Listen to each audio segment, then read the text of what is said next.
Real question on everyone's lips. Am I team Karen or am I team Ivy? Are you all on crack? I have already filmed this video and I hated it, so here I am, baby. Ooh, singing about Smash. Well, I'm actually going to be talking about Smash, not singing about it, but yeah. Hello everybody, my name is Amy and welcome to my channel. I hope that you are really, really well. I did a video about Glee, and in that video, I was like, maybe I should do a video about Smash. And people were like, give me that Smash content. So here I am, baby. Ooh. We've already done it. Yeah, so Smash is a great TV show. I was like, I definitely want to do that. So I rewatched Smash. Firstly, let's just talk about the fact that it was cancelled after 2 seasons. It's something I'm still not over. It's something that a lot of the Broadway community is not over. I don't think a week goes by without somebody on Broadway being like, bring back Smash. And I'm like, I agree. Oh my God, the door opened and I was like, I thought I was the only one home, but Bluebell's here. Bluebell, this is my cat. She's the cutest, right? You've got gravy all over your face. Ugh, like cat-like owner, right? Bring back Smash! We need to bring back Smash. And also, I went to see Katharine McPhee, who played Karen Cartwright in the show, in Waitress the other week. She was amazing. Finally, Karen Cartwright is living out her West End dreams. I felt a real sense of pride. Honestly, she was incredible. You have to go and see Waitress in London. She was incredible. She used to be mine. Holy majoli. Anyway, I'm going to talk about Smash. Now, what I need to say about Smash is that songs, amazing. Cast, amazing. I realised after writing down all of my thoughts that I actually had loads of issues with Smash when I wrote them down, but I think I'm able to look at all the stuff wrong with it because everyone in it is so talented. I think it's more to do with the writing than anything because the performances in it are so outstanding that you're just like, if this stuff was different, that would be different.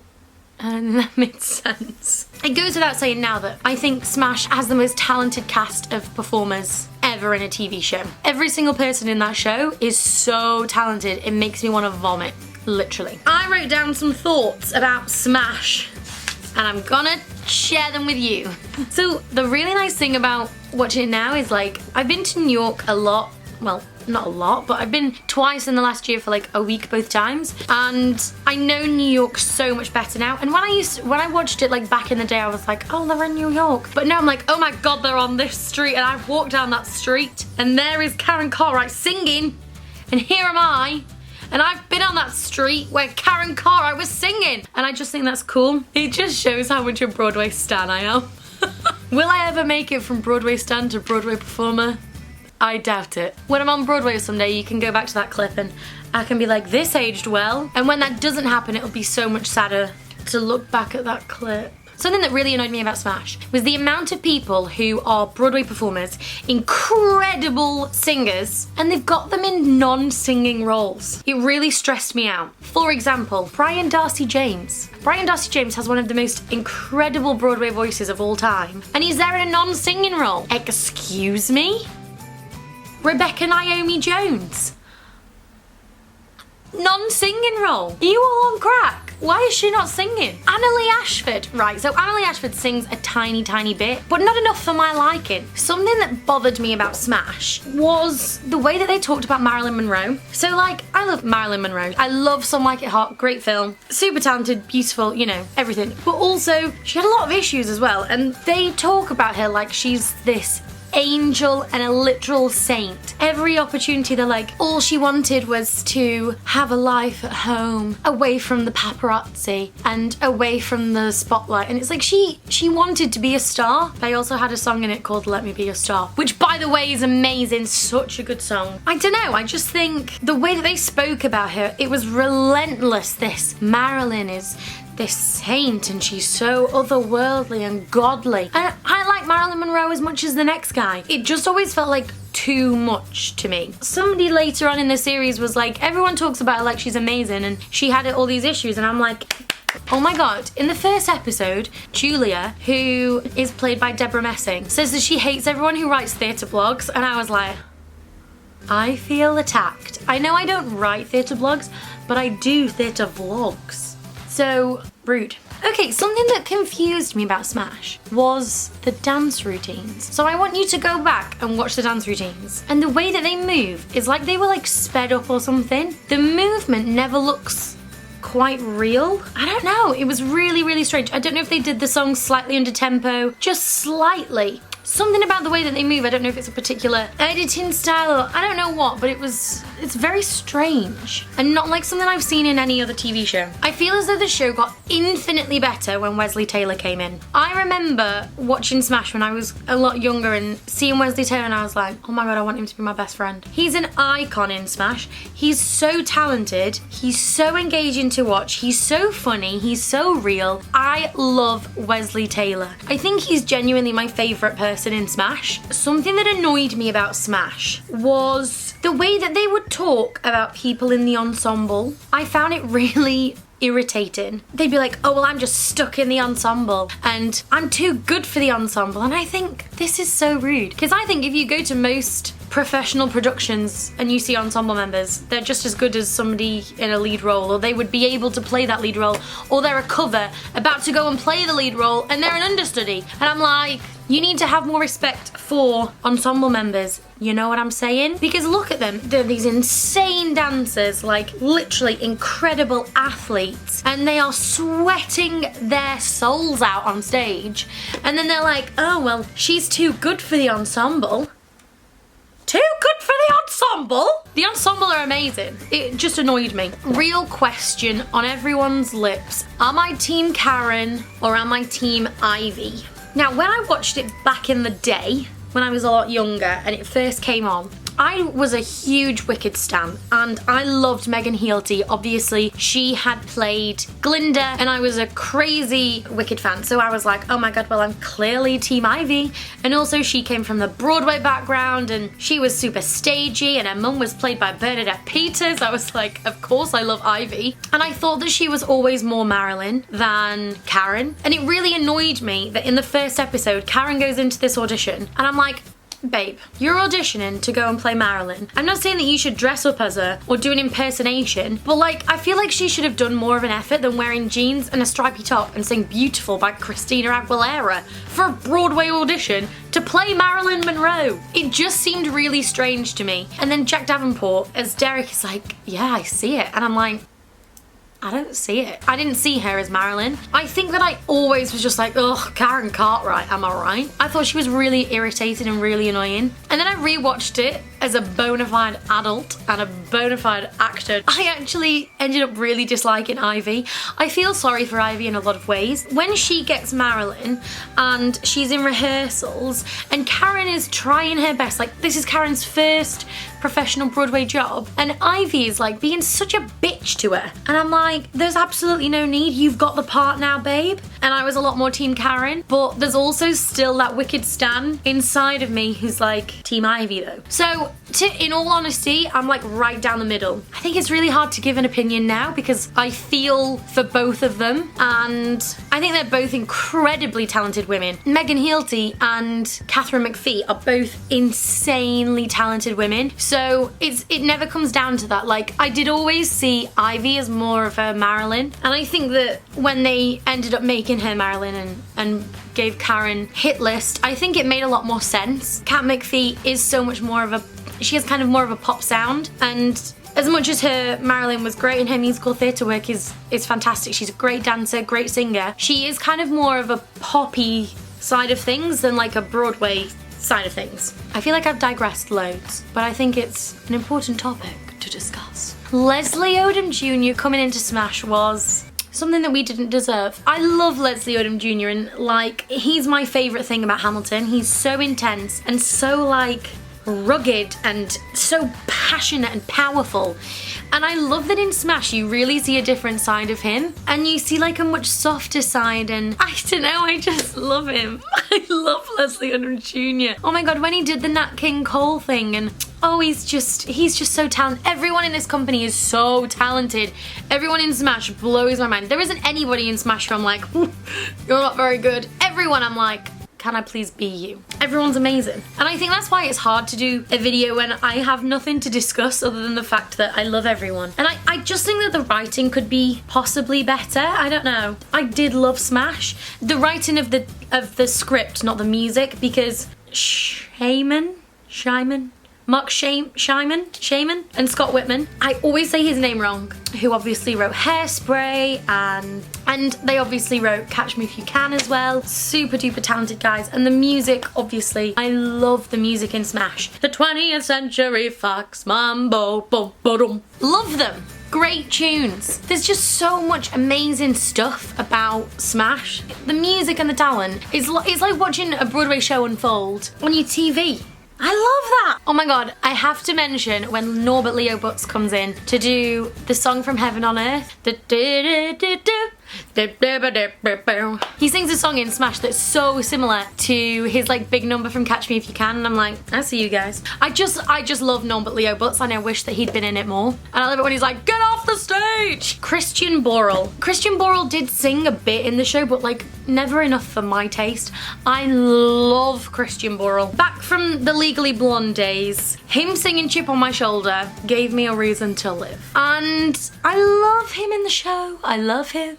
He's amazing. My real moment of like, what the hell, was when Karen, Dev and Alyssa went out for a meal at an Indian restaurant. It turned into this whole like Bollywood number with Dev singing, which I thought was really strange because as far as I know, he's not a singer. Why? It was just so weird. It was a very, very odd moment. So talking of Catch Me If You Can, I actually lost count of the amount of times there were Catch Me If You Can posters in Smash. So obviously Shaiman and Whitman wrote the music for Smash. And honestly, I want you to rewatch Smash and I want you to hone into the fact that in pretty much every scene, there is a Catch Me If You Can poster. In Eileen's office, there's one. In the corridor, there's one. In the studio where they're rehearsing, there's one outside, there's a poster outside. When they go to Boston to do the tryouts, there's one in Alyssa's dressing room. There's a huge one in the like lobby. There's ones on walls.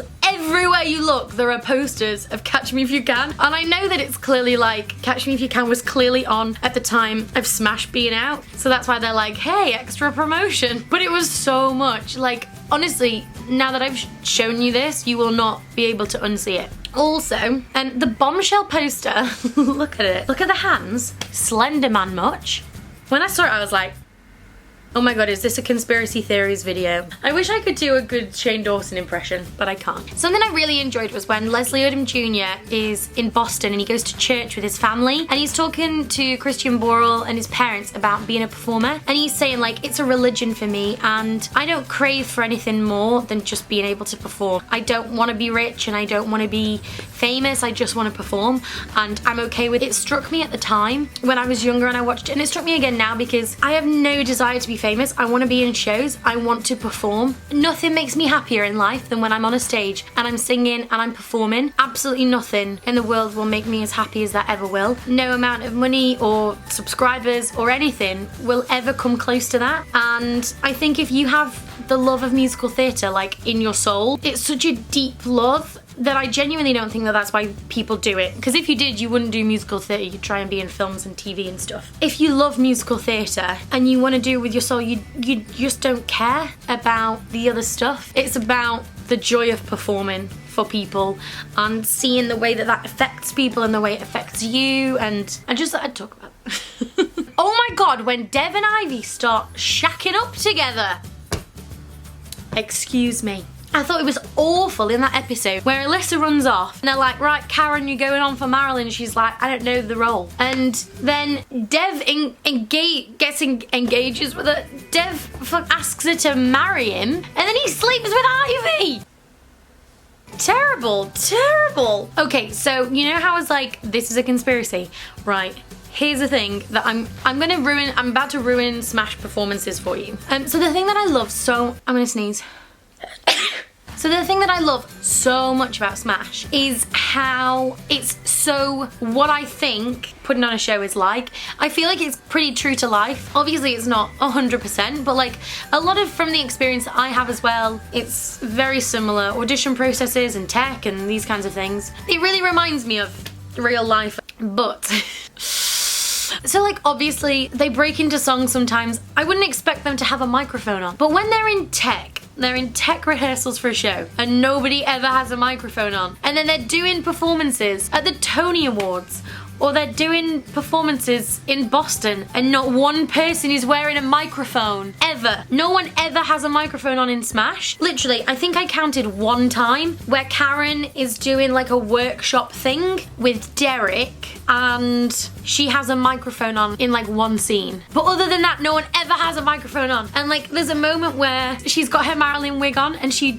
rips it off. She like walks off stage and rips off her wig. And her hair is just falls down naturally. And I'm like, you would have pin curls on, you'd have a wig cap, you'd have a microphone. Why don't you have these things? I think once you've noticed it, you can't unnotice it. Jennifer Hudson coming in. Jennifer Hudson, we don't deserve her. Literally, I love Jennifer Hudson.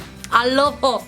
She's so talented, she makes me sick. There's a moment where Katharine McPhee goes into Jennifer Hudson's dressing room and she's standing there and she's like opening the cards and like reading all of her personal cards in her dressing room. I'm like, who does that? That's so rude. Why would you read somebody's personal cards? Derek Wills. How do I even begin to describe Derek Wills? I heard he has 2 penny purses and a silver Lexus. What? Derek Wills. I don't know how I feel about him, you know? Do I like him? Maybe. Do I hate him? Maybe. Like, he's a bad guy. There's something about Jack Davenport that's so fun to watch. He's just really easy to watch, isn't he? And like, I love a baddie. I always love a baddie. Jeremy Jordan. So, I watched Smash when I was younger and I didn't know who Jeremy Jordan was at the time. And I have to admit, I was like, wow, that boy can sing, but wow, I don't like him. And I found him really annoying to watch and I didn't feel sorry for him. I just thought he was aggressive and rude. And I think watching it back now as an adult and being possibly a more compassionate person than I think I used to be. I think I used to be quite close-minded and I think now I'm like, I can understand the things that you go through and your commitment issues and your abandonment and your drug abuse and addiction and stuff, and I think I just understand those topics so much more now that I'm able to actually really enjoy his performance. And I think it's amazing that he, as somebody who is so kind of loving and adorable, and the fact that he is able to make you dislike him so much is a testament to Jeremy Jordan as a performer and an actor. What the hell am I going on about? I just think he's really good and like he can really sing. I have to say though, Jeremy Jordan like being like, oh, I just want some coke. It's very uncomfortable to watch. So like, Jeremy Jordan, you shouldn't speak like that, my darling. Please don't do cocaine. Please. I just love Jeremy Jordan. We know this. This is not new information. He looks so young in Smash though. Like, when I was watching it, I thought, my goodness, you look about 12.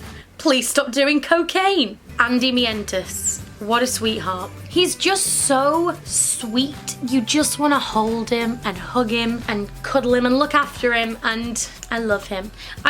Like, it's so annoying and sad what happened to him, but then I love that he got like an episode where everything was like kind of dedicated to him and he still was in that episode. But I'm still also like, why?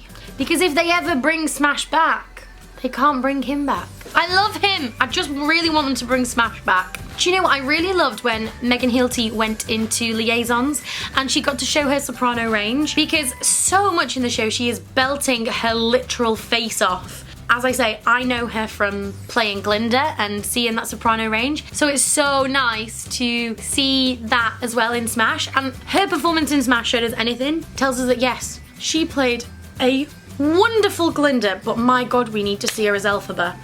Could you imagine? I would die. She'd be such a good Elphaba, my god.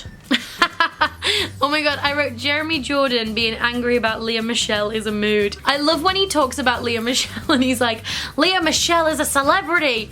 We don't need a celebrity.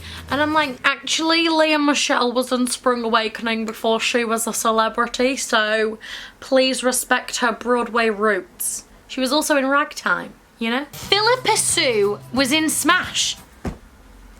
Who knew? Not me. I'm watching it just chilling in bed and then I was like, eh? Philippa Sue? Philippa Sue is in the ensemble of Hit List. I know. I'll let that sink in for a moment. Christian Borle singing Vienna to Andy Mientus. I just had to mention that. Vienna by Billy Joel is one of my all-time favourite songs of life. So hearing Christian Borle sing it, my heart. Oh, I love it. It's so good. Right, so Lin-Manuel Miranda makes a cameo moment, and he's talking to Christian Borle, and Christian Borle, played by Tom, playing Tom, like drags Bring It On to Lin, and then Lin's like, oh, I love you, and then as he walks away, Christian Borle's like, I hate you, and I'm like, why would anybody hate Lin? I really wanted that storyline to be developed because I had no reason or understanding why he hated him. Was it jealousy? I need to know. I just realised that I've completely skipped over Ellis Boyd, who is the world's worst character in TV history. I hated him. Like, I know that that's just probably good writing, I suppose, but I hated him. He was awful. So he played Tom's assistant, and then he suddenly turns into a producer, and he's like telling everybody what to do, and I'm like, who the f are you? You know? I didn't get it. I hated him. I just loved Smash. I know that I've literally just talked for like 20 minutes about all the things that I hate, but actually I love Smash. I think it's an amazing TV show and I want it to be brought back. And can I be in it if it's brought back? Could I be like a British YouTuber who they bring in to play Marilyn? That would be so bad.